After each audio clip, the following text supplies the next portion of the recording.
Bismillahirrahmanirrahim. Assalamualaikum warahmatullahi wabarakatuh. Perkenalkan, nama saya Muhammad Aziz Sultani, NIM 03, Prodi Sarjana Terapan Teknologi Rekayasa Kimia Industri Angkatan 2018 kelas A, dari Sekolah Vokasi Universitas Diponegoro. Di sini saya akan menjelaskan beberapa materi dari mata kuliah Pendidikan Pancasila sebagaimana tanggung jawab saya mengikuti ujian akhir semester pada semester 4 ini. Materi pertama ada Pancasila menjadi dasar pengembangan ilmu pengetahuan. Sebelumnya di sini saya menjelaskan beberapa pokok materi saja dari yang terpenting yang sudah dijelaskan pada dosen. Ada pengembangan ilmu pengetahuan dan teknologi atau IPTEK. Ini mencapai kemajuan pesat sehingga peradaban manusia mengalami perubahan yang luar biasa. Perkembangan IPTEK ini pada gilirannya bersentuhan dengan nilai-nilai budaya dan agama sehingga di satu pihak dibutuhkan semangat objektivitas di pihak lain. Tentunya, IPTEK perlu mempertimbangkan nilai budaya dan agama dalam pengembangannya agar tidak merugikan umat manusia. Lalu, Pancasila sebagai dasar nilai pengembangan ilmu ini, artinya kelima sila Pancasila merupakan pegangan dan pedoman dalam pengembangan ilmu pengetahuan dan teknologi. Beberapa terminologi yang dikemukakan para pakar untuk mengembangkan peran Pancasila sebagai rujukan bagi pengembangan ilmu pengetahuan dan teknologi antara lain Pancasila sebagai intellectualization atau benteng pertahanan intelektual, lalu Pancasila sebagai common denominator value atau mempersatukan seluruh potensi kemanusiaan, lalu yang ketiga Pancasila sebagai paradigma ilmu, di mana pentingnya Pancasila sebagai dasar nilai pengembangan ilmu bagi mahasiswa adalah untuk memperlihatkan peran Pancasila sebagai rambu-rambu normatif bagi pengembangan ilmu pengetahuan di Indonesia.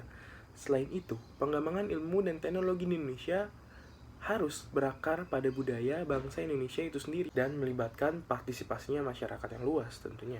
Selanjutnya ada materi kedua yaitu Pancasila sebagai dasar negara. Sejarah perumusan Pancasila merupakan dasar resmi negara kebangsaan Republik Indonesia sejak 18 Agustus 1945.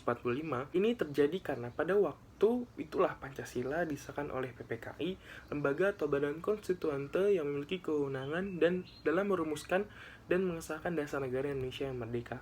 Selanjutnya ada dua konsep Pancasila yaitu secara etimologis dan terminologis.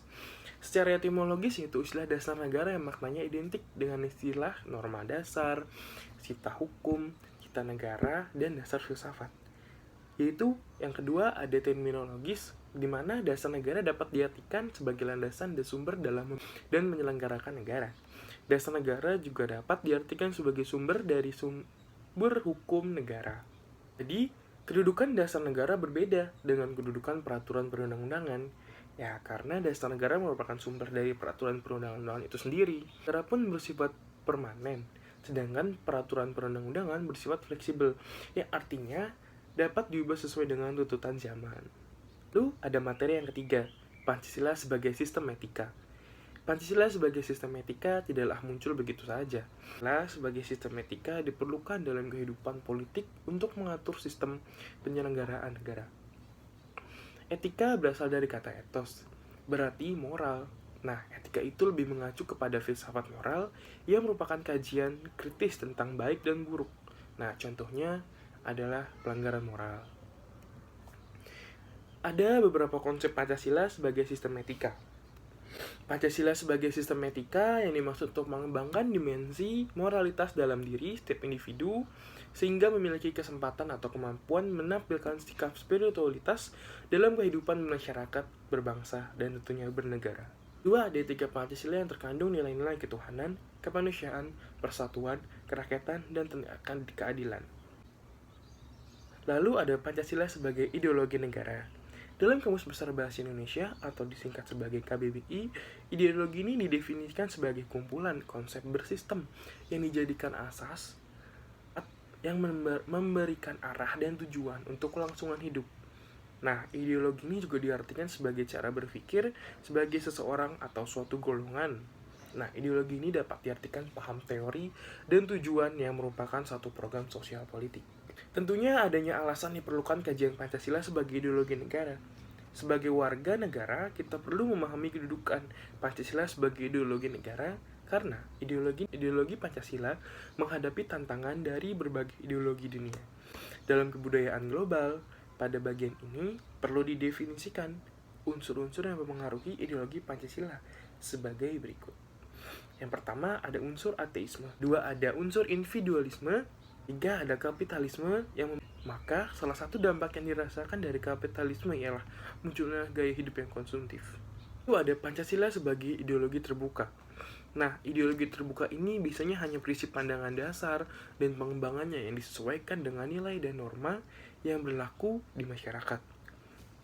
Tapi, ideologi jenis ini hanya bisa digunakan dalam sistem yang demokratis seperti yang ada di Indonesia ini. Maksud dari Pancasila sebagai ideologi terbuka adalah Pancasila tidak perlu mengubah nilai dasarnya untuk mengikuti perkembangan zaman. Jadi, nilai-nilai dasar Pancasila dapat dikembangkan sesuai dengan perkembangan kehidupan bangsa Indonesia dan perkembangan zaman. Kemudian kemajuan ilmu pengetahuan, kecanggihan teknologi, dan sarana komunikasi yang semakin modern membuat dunia semakin kecil dan menguatnya interdependensi di kalangan bangsa-bangsa. Hal ini berarti bahwa pembangunan nasional tidak hanya ditentukan oleh faktor-faktor dalam negeri, tapi juga dipengaruhi oleh faktor luar negeri. Untuk menjawab tantangan tersebut, maka Pancasila perlu tampil sebagai ideologi terbuka. Lalu ada materi Pancasila sebagai paradigma pembangunan yang berkelanjutan. Nah, pembangunan berkelanjutan ini jemahan dari bahasa Inggris yaitu Sustainable Development atau SDGs yang sering disebutnya. Nah, salah satu faktor yang harus dihadapi untuk mencapai pembangunan berkelanjutan ini adalah bagaimana memperbaiki kehancuran lingkungan tanpa mengorbankan kebutuhan pembangunan ekonomi dan keadilan sosial. Nah, Sustainable Development Goals atau SDGs ini merupakan salah satu kesempatan baru yang diberikan oleh PBB atau sering disebut dengan Perserikatan Bangsa-Bangsa dengan jargon pembangunan berkelanjutan. Nah, guna menciptakan dan menyiapkan kualitas hidup yang lebih baik untuk generasi saat ini, generasi-generasi yang akan datang yang berdasarkan atas asasi manusia. Tentunya, SDGs ini itu disusun oleh PBB dengan melibatkan 194 negara civil society dan berbagai pelaku ekonomi seluruh dunia. Agenda tersebut untuk menjawab ketuntunan kepemimpinan dunia dalam mengatasi kemiskinan, kesenjangan, dan perubahan iklim dalam suatu bentuk aksi nyata. Ada Pancasila sebagai paradigma pembangunan nasional. Istilah paradigma ini pada mulanya dipakai dalam bidang filsafat ilmu pengetahuan. Paradigma adalah pandangan mendasar dari para ilmuwan tentang apa yang menjadi pokok persoalan suatu cabang ilmu pengetahuan. Nah, sesuatu dijadikan paradigma berarti sesuatu dijadikan sebagai kerangka, acuan, atau tolak ukur, parameter arah dan tujuan sebuah kegiatan tersebut. Pembangunan nasional ini itu dapat diartikan suatu usaha yang dilakukan oleh rakyat Indonesia untuk memajukan bangsa dan negara sesuai dengan tujuan nasional yang ada dalam UUD 1945. Pembangunan merupakan sebuah proses perubahan struktur yang berlangsung secara alami. Pembangunan juga baru adanya jika ciri-ciri utama pembangunan dapat tercapai, yaitu terwujudnya kemajuan, kemandirian, dan kesejahteraan dalam suasana yang berkeadilan. Suasana berkeadilan dalam konteks pembangunan merupakan pendekatan utama dari pembangunan nasional di Indonesia, yang mengandung arti yang pertama ada persamaan hak dan kewajiban. Nah, yang kedua ada efisiensi, yang ketiga ada kesinambungan pembangunan, yang keempat ada masyarakat sebagai aktor, dan yang terakhir adalah pemerintah sebagai fasilitator. Sekian apa yang saya dapatkan pada mata kuliah pendidikan Pancasila. Semoga kita dapat lebih memaknai pentingnya Pancasila dalam berlangsungnya kehidupan. Saya mohon maaf bila ada salah kata. Terima kasih kepada Ibu Ida Hayudi Mawanti dan Bapak Jatmika Prajaya Standa. Semoga sehat selalu di tengah pandemi seperti ini dan kita dapat berjumpa kembali. Terima kasih. Wabillahi taufiq wal hidayah. Wassalamualaikum warahmatullahi wabarakatuh.